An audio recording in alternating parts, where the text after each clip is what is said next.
देखिए, जब दिन दहाड़े जुनैद और नसीर को किडनैप करके उनको पीट कर उनको ज़िंदा जला दिया जा सकता है, तो फिर मैं कौन सी खेत की मूली हूँ।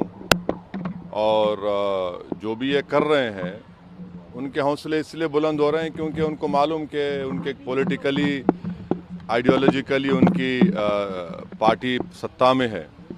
और इसीलिए चाहे जुनैद हो, नसीर हो, या जहाँ कहीं भी इस तरह से दलितों को, आदिवासियों को होता है, तो फिर असदुद्दीन ओवैसी एमपी ज़रूर है, मगर अब उनके हौसले बुलंद हैं। वो लोग रेडिकलाइज हो चुके हैं और उनको लगता है कि वायलेंस के ज़रिए से वो अपने एजेंडे को मुकम्मल कर सकते हैं। तो ये चौथी मर्तबा मेरे घर पर हमला हुआ है और आप देख रहे हैं कि 10 कदम के फासले पर दिल्ली पुलिस का हेडक्वार्टर है और ये बाजू ईसीआई है, हाई सिक्योरिटी जोन है, इतने कैमरास हैं। मगर कल 12:30 बजे डीसीपी साहब आए थे। हम उनको यही बोले कि आप देख लीजिए, अपने कैमरास में देख लीजिए, निकाल लीजिए उनको। ये हर बार हमसे होता है। पिछले बार पिछली गेट से हम स्पीकर साहब से इजाज़त लेकर पिछली गेट का परमिशन खुलाए, क्योंकि एक बार अंदर घुसकर हमारे जो डोमेस्टिक हेल्पर हैं, जो 50-60 साल से यहाँ पर है, राजू साहब को, राजू लाल को उन्होंने पीटा था, वहाँ पर जाकर उन्होंने यूपी इलेक्शन के दौरान में लाइव टेलीकास्ट फेसबुक पर करके पत्थर मारे। अब ये हो रहा है, तो ये मुझे लगता है कि हम लोग और आप न्यू इंडिया देख रहे हैं।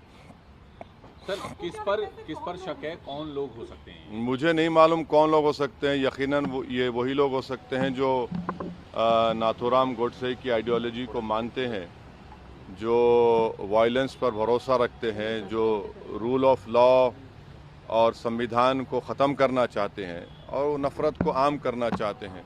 तो यही लोग हो सकते हैं। मगर इंडिविजुअली कौन है मैं नहीं जानता। अब इतने सीसीटीवी कैमरास हैं, आप लोग अपने रिलायबल सोर्सेज का इस्तेमाल करिए ना, अब के बार तो कम से कम। शिकायत दी गई है सर।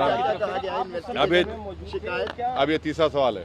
हाँ सर, क्या सर जो सर्वेंट या और लोग थे, किसी को देखा उन्होंने पत्थरबाजी करते हुए हमला करते तो हम जो है कल रात में 11:30 बजे जयपुर से पहुंचे। 2 दिन का हमारा प्रोग्राम था पार्टी का, MIM पार्टी राजस्थान में।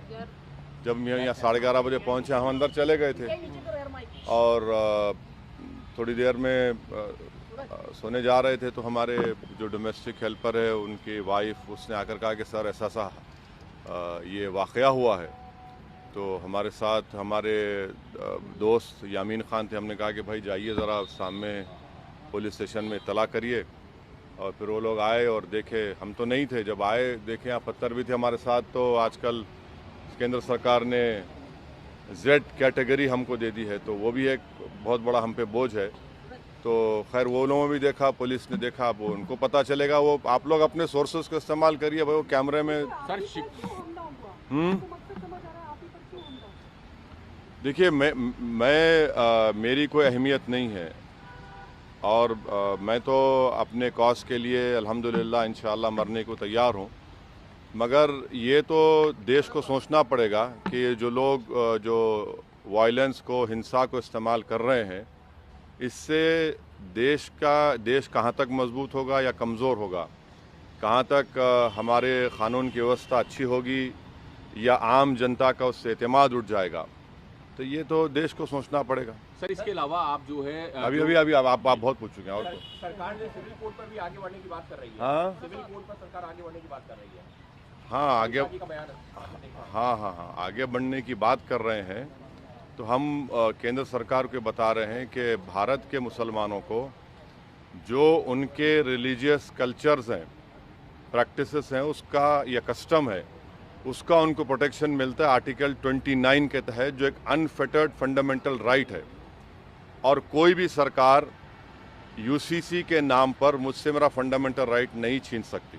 सर, नासिर जुनैद वाले मामले में आप खुलकर बोल रहे हैं, वो गए भी हैं, राजस्थान भी गए, तब अपने बयानों में भी जिक्र किया। हाँ। लेकिन श्रीकांत के उस बच्चे के बारे में कोई जिक्र नहीं कर रहा, आपने भी नहीं किया, जब उसकी पत्नी को मारा गया, उसकी मौत बिल्कुल गलत, आपको गलत फहमी है जी। आप ही के मीडिया के लोग ने कल हमसे सवाल किया था, हमने उसका कंडेम किया है। गलत हुआ है, बिल्कुल नहीं होना चाहिए।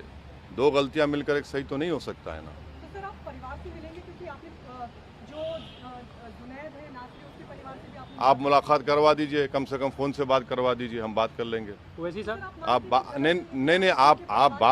नहीं, हम बात करने तैयार है, आप बात करवा दीजिए। वैसे ही साहब आप कह रहे हैं कि चौथी बार ये हमला है, तो आपको क्या एक बारगी हमले के बाद डर बढ़ता जा रहा है आपका? सर देखिए, इंसान जब दुनिया में आप और हम आते हैं ना, तो हर एक को इस दुनिया से जाना है, कोई यहाँ पर रहने वाला नहीं है। तो और मेरे लिए तो मौत खुद एक नई ज़िंदगी होगी मेरे लिए, क्योंकि जब हम अपनी ख़बर में जाते हैं तो उसमें बहुत सी चीज़ें होती हैं और हर एक को जाना है। तो डर किस बात का? डर अगर डर है तो फिर राजनीति नहीं करनी चाहिए, मोदी इरा में पॉलिटिक्स नहीं करनी चाहिए अगर कोई डरता है तो। वैसे साहब पिछली बार जब इसी तरीके की घटना हुई थी तो हिंदू सेना का इन्वॉल्वमेंट मुझे नहीं मालूम। हापुड़ वाला भी नहीं, हाँ आप सही कह रहे हैं कि जब हमारे घर पर पीछे से हमला हुआ था, फेसबुक लाइव किए थे उन्होंने, उसके थोड़े ही दिन के बाद हापुड़ में हमारी गाड़ी पर गोली चलाई गई थी। अब ये जो वाक़या हुआ है मुझे नहीं मालूम कौन इन्वॉल्व है, ये तो पुलिस आपको बेहतर बता सकेगी वो CCTV कैमरास देखकर। मगर यहाँ के कमिश्नर पुलिस को और केंद्र सरकार को देखना है कि अगर एक MP के घर पर ऐसा हो रहा है तो क्या मैसेज जा रहा है। सर आप कहते हैं लोग रेडिकलाइज हैं। नहीं, मेरे पास CCTV नहीं है, जो रोड पर है, जो बहुत से कैमरास है, आप देखिए यहाँ पर बहुत से हैं। सर आप कहते हैं ये लोग रेडिकलाइज्ड हैं, हाँ। तो कौन लोग रेडिकलाइज्ड हैं या किसने रेडिकलाइज किया?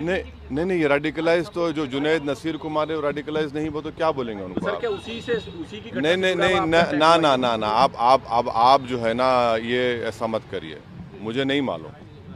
मगर आप रेडिकलाइजेशन के आप सवाल कर रहे हैं तो यकीनन ये लोग रेडिकलाइज्ड हैं जो जुनैद नसीर को मारे हैं। आप बताइए कि किडनैप करके एक प्रदेश से मारते हुए ले जाते हैं दूसरे स्टेट में और ले जाकर पुलिस को देते हैं कि भैया इनको अरेस्ट कर लो।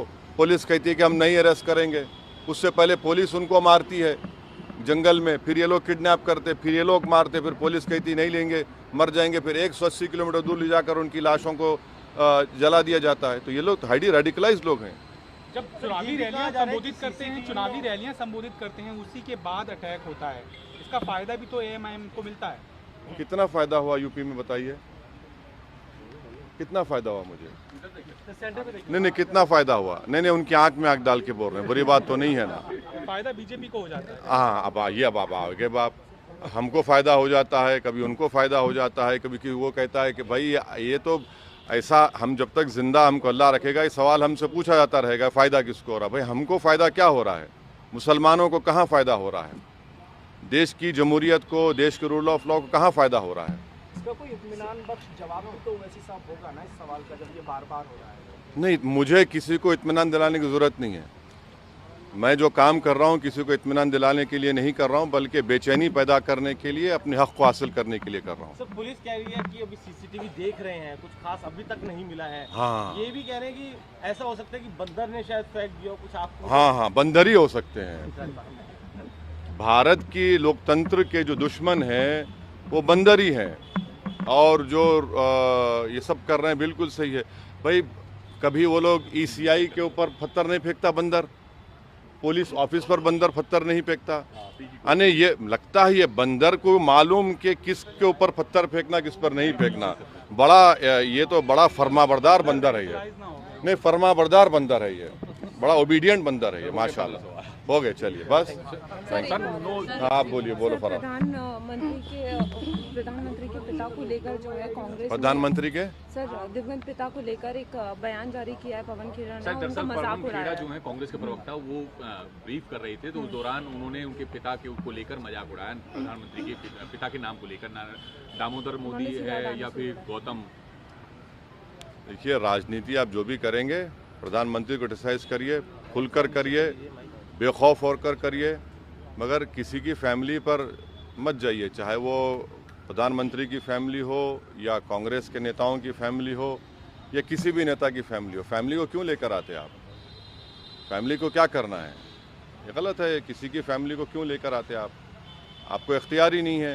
यानी इस तरह से आप अटैक करेंगे फैमिली के ऊपर तो ये आपका फ्रस्ट्रेशन जाहिर होता है, और आप जिस मुद्दे पे क्रिटिसाइज कर रहे हैं उस हाइडेनबर्ग पर, वो पीछे हो जाता है और आप लोगों को मौका मिल जाता है। बागेश्वर बाबा बार-बार हिंदू राष्ट्र की हुंकार भर रहे हैं, आप कैसे देखते हैं? क्योंकि वो बार-बार ये कह रहे हैं कि सबके अंदर सनातनी खून है, तो सब वापस आ जाओ। मैडम आपका नंबर मिल गया शायद उनको, ऐसा लग रहा है, मुझे नहीं मालूम, मुझे नॉलेज ऑफ अनसीन नहीं है।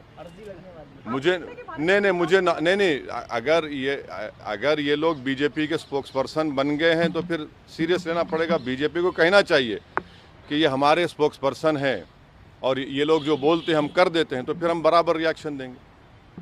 Thank you. जेएनयू में जो विवाद हो रहा है सर, जेएनयू में जो हंगामा हुआ कल, शिवाजी महाराज की जो तस्वीर लगाई थी एबीवीपी के छात्रों ने, उसको लेफ्ट विंग के, ऐसा एबीवीपी दावा करे कि लेफ्ट विंग के जो छात्र थे उन्होंने नहीं, अब मुझे नहीं मालूम कौन किया, मगर जहाँ तक छत्रपति शिवाजी का सवाल है, वो कभी भी मुसलमानों के खिलाफ नहीं थे। और अगर किसी को हिस्ट्री पढ़ा है तो ये बात कहेगा। छत्रपति शिवाजी के जो दादा थे वो मलिक अंबर की फौज में थे, बल्कि जनरल थे, और वो एक बहुत बड़े सूफी को मानते थे। और जब शिवाजी आगरा की किले से औरंगज़ेब के हिरासत से उनके साथ भागे, उनके साथ कौन था? मुसलमान था। शिवाजी की नेवी चीफ कौन था? उसमें कई चीफ मुसलमान था। शिवाजी के जनरल में कई मुसलमान थे। तो ये लड़ाई उस वक्त मुग़ल बादशाह और छत्रपति शिवाजी के दरमियान में थी। मगर अब बाज़ लोग जो है उनको इस तरह से ले जाकर छत्रपति शिवाजी की तौहीन कर रहे हैं। वो तो वो जो कल्याण के नवाब की जो वाइफ उनको वॉर में आई, तो उन्होंने बड़ी इज्जत के साथ, बगैर उसको कोई हाथ लगाए, को तकलीफ पहुंचे, उनको वापस पहुंचाया। तो छत्रपति शिवाजी की लाइफ को पढ़ने की ज़रूरत है। मगर अब जो लोग ज़िंदगी भर नफ़रत की बात करते हैं, हिंदू मुस्लिम की, हिंदू राष्ट्र की, ये सब बकवास करते हैं, तो वो तो हर बड़े बड़े आइकॉन को हड़पने की कोशिश कर रहे हैं। अब जो कुछ जेएनयू में हुआ वो अब पुलिस देखेगी।